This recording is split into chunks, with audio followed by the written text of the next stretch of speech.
Lesson 54. Instinct or cleverness. We'll talk about insects in this lesson. First, listen and try to answer this question. Was the writer successful in protecting his peach tree? Why not? 作者成功地保护了他的桃树吗？为什么没有？ We have been brought up to fear insects.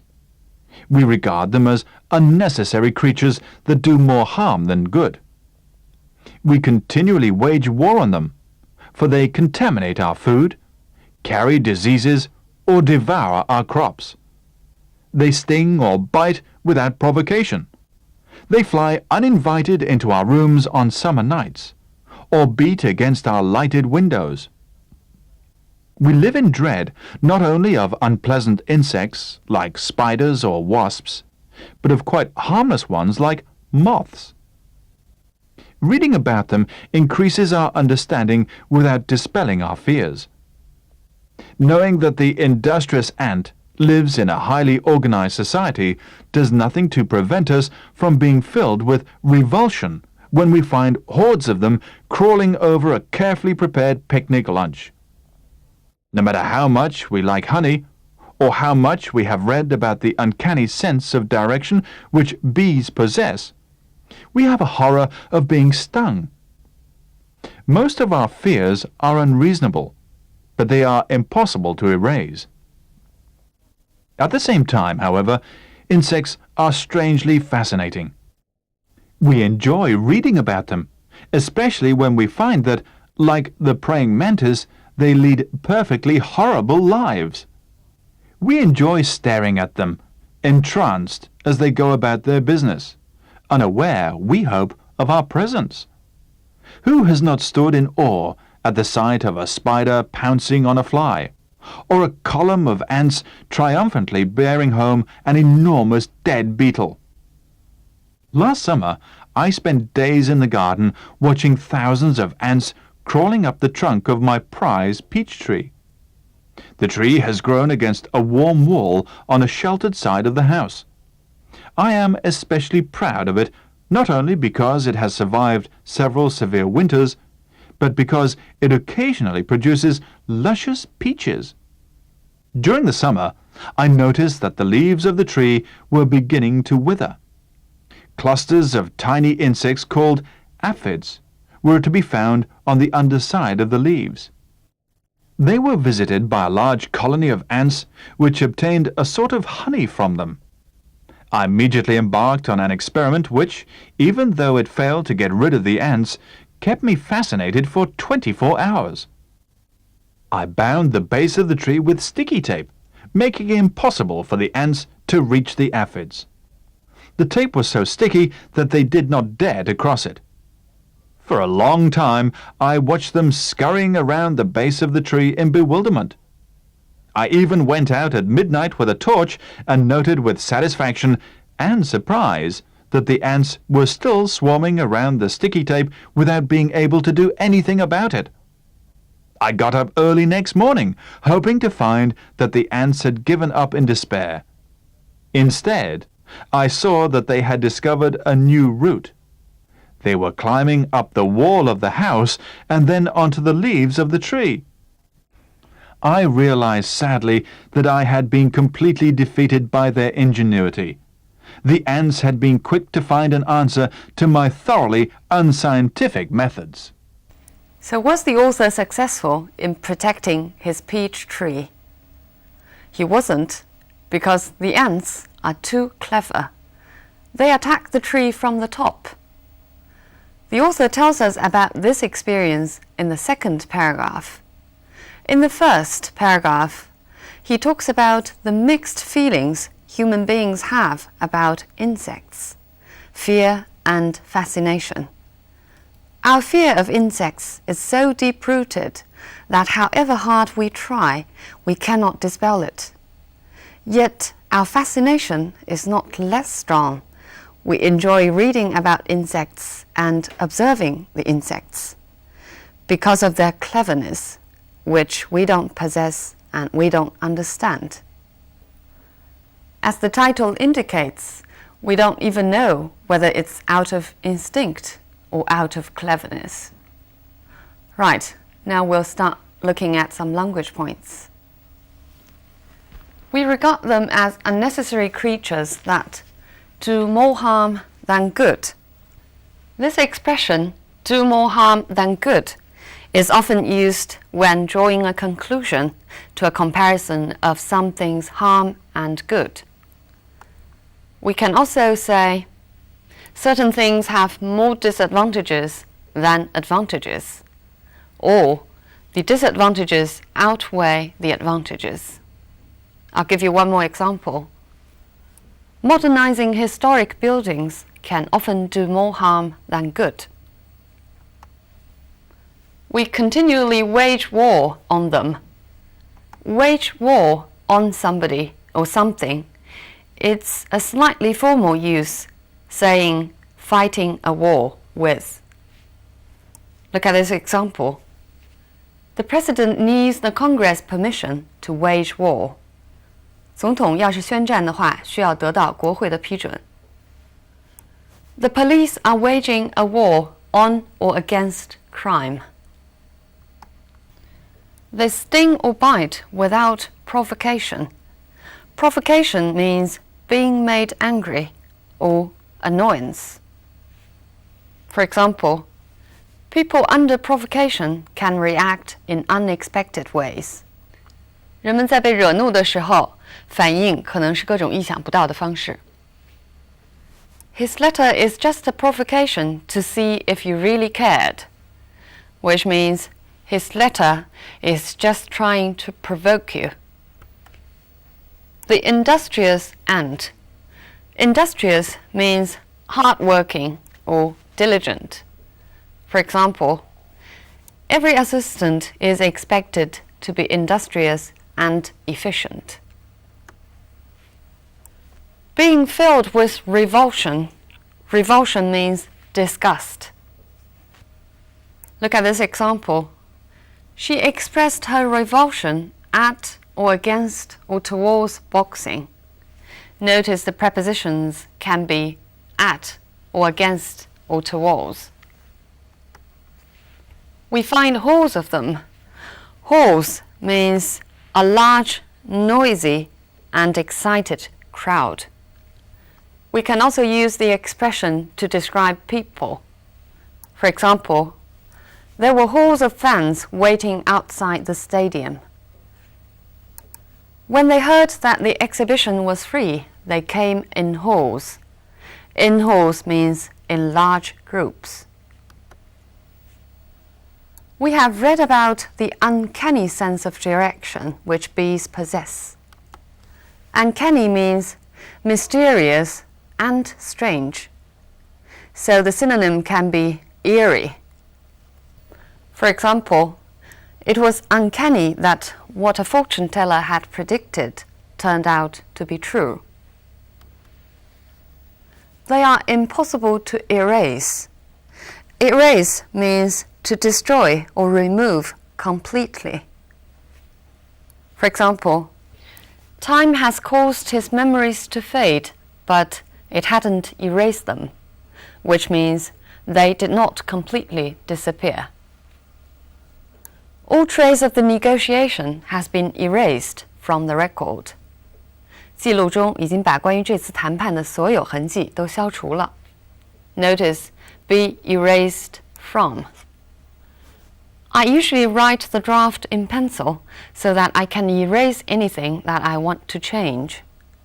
Erase here means to get rid of with eraser. 擦除. Eraser is often used by British people, and in American English, it would be rubber. 橡皮在英国英语中用 eraser, 美语中 rubber. They lead perfectly horrible lives. Perfectly here is used to emphasize, meaning extremely horrible lives. Let's look at more examples. As a couple, they're perfectly suited. Perfectly here means completely suited. Your worries are perfectly understandable or perfectly reasonable. Here, perfectly is used to emphasize understandable and reasonable.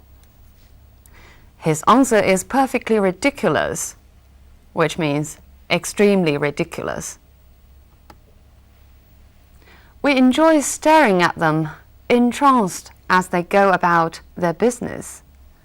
Entranced is a slightly poetic expression, meaning fascinated.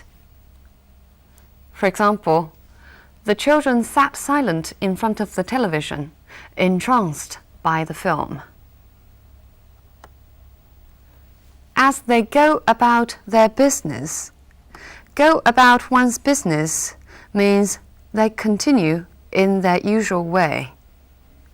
Go about is a fixed expression, meaning begin to do something. For example, how can we go about solving this problem? How can we start to solve this problem?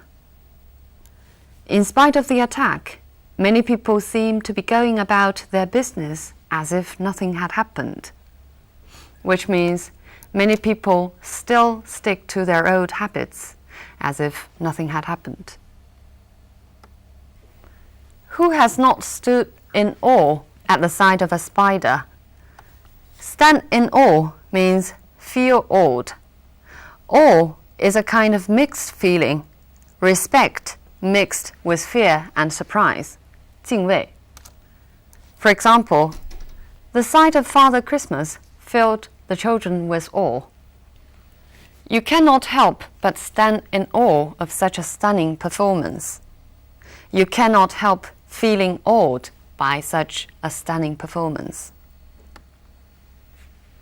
A column of ants. Here, a column of means a line of ants, 一列. I'll give you more examples of column. People hid inside their houses as columns of tanks rode down the streets. Columns of tanks, 一列一列的坦克. Nelson's Column is a famous monument in Trafalgar Square in London. Column here means the column of statue, 雕像的柱子，就是伦敦的特拉法尔加广场上内尔逊的那个雕像。A column of smoke rose from the chimney. Here, the shape of smoke looks like a column. 一柱烟从烟囱升起。Add up the numbers in the left-hand column, please. The left-hand column, 左手的那一列，这里的列是书页中相对于行的概念。It has survived several severe winters. Severe, when being used to describe the weather, means extremely hot or extremely cold or dry, very unpleasant. So severe winters means extremely cold winters. Look at one more example. It was the severest winter we have ever had, the most unpleasant winter. He's suffering from a severe headache. Here, severe means a very serious headache. In parts of Africa, there's a severe food shortage. Again, the food shortage is very serious. Her teacher is so severe that she is afraid to ask him any question. Here, severe means very harsh. 严厉的 is used to refer to a person. They were visited by a large colony of ants. A large colony of ants means a large group of ants. A colony of insects or animals or plants of the same type means they live together. 一个集群. For example, a colony of bacteria. And we can also use a colony to describe a group of people of the same interest living together. For example, an artist's colony. We know the basic meaning of colony. Australia and New Zealand are former British colonies. 它们是从前的英国殖民地。I watched them scurrying around the base of the tree. Scurry means move very quickly with small or short steps. For example, the mouse scurried across the floor and disappeared through a hole. We can also use scurry to describe people. We scurried for shelter when the storm began, means we hurried in order to find a shelter. I noted with satisfaction and surprise that the ants were still swarming around the sticky tape without being able to do anything about it. With satisfaction and surprise, why did he note with both these feelings? He was satisfied because his trick worked. The ants were still unable to find a way out. But he was also amazed, surprised, that they were so insistent, still working on it. They were still swarming around. Swarm especially is used to describe bees or insects, means come in large group. If we use it to describe people, it refers to a large group of people go together around. For example, photographers swarmed around the princess. I had been completely defeated by their ingenuity. Ingenuity means cleverness. Its adjective is ingenious. Notice that in English, there's another adjective looking very much similar to ingenious. It's pronounced as ingenuous. The meaning of the two adjectives are quite different. Ingenious means clever, intelligent. For example, he is an ingenious painter, a talented painter. Ingenuous means sincere and honest, 诚实的. For example, it was ingenuous of you to ask a stranger to look after your luggage. It was too simple-minded of you. We have learned before that in English, there are various ways of expressing negative meanings. In this text, there appear several negative structures. Let's look at what they mean. They sting or bite without provocation. They fly uninvited into our rooms. Notice both structures serve the function of clauses. Without provocation is actually the same as they sting or bite when nothing provokes them. The second, uninvited, means they fly into our rooms with nobody inviting them. Knowing that the industrious ant lives in a highly organized society does nothing to prevent us from being filled with revulsion. Does nothing to prevent us actually means is not helpful at all to prevent us from having this kind of feeling. Who has not stood in awe at the sight of a spider pouncing on a fly? Although we see the word not, the negative word, this is actually expressing a positive meaning. This kind of question is called a rhetorical question, 反问句或者设问句. It actually means everybody stood in awe at such a sight. No matter its instinct or cleverness, some special abilities or skills of insects as well as of animals have long been studied by some scientists. This subject of science is called bionics. Its purpose is to study the biological systems of the animals and insects so that man can copy them for their own use. 就是仿生学. Coming back to the author himself, he played this little game purely out of curiosity. He had some fun, but it might be quite a cruel event in the ants' world. So this reminds me of what Shakespeare once said. As flies to wanton boys are we to the gods. They kill us for their sport. 人们看待我们就像顽童看待苍蝇，他们杀害我们给自己开心。Right, so much on this story and the topic. See you next time.